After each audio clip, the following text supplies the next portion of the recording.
A Grotte è un'interessante iniziativa dedicata al grande scrittore Leonardo Sciascia nell'ambito delle iniziative di Racalmare. Ci sarà anche la presentazione di un suo libro scritto in merito appunto al tema. Professor Agnello.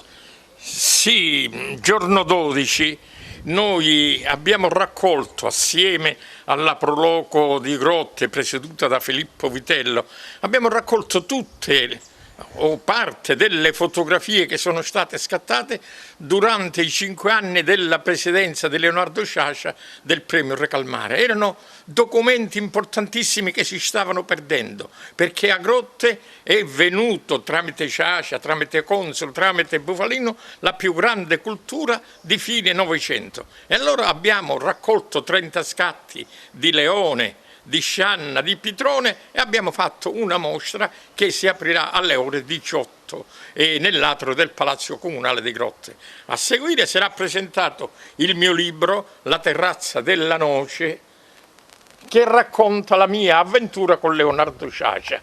In 110 pagine ho raccolto tutto il pensiero sciasciano e ho parlato di tutti questi grandi personaggi che sono transitati da Grotte. Un libro di 110 pagine che io raccomando soprattutto ai giovani studenti.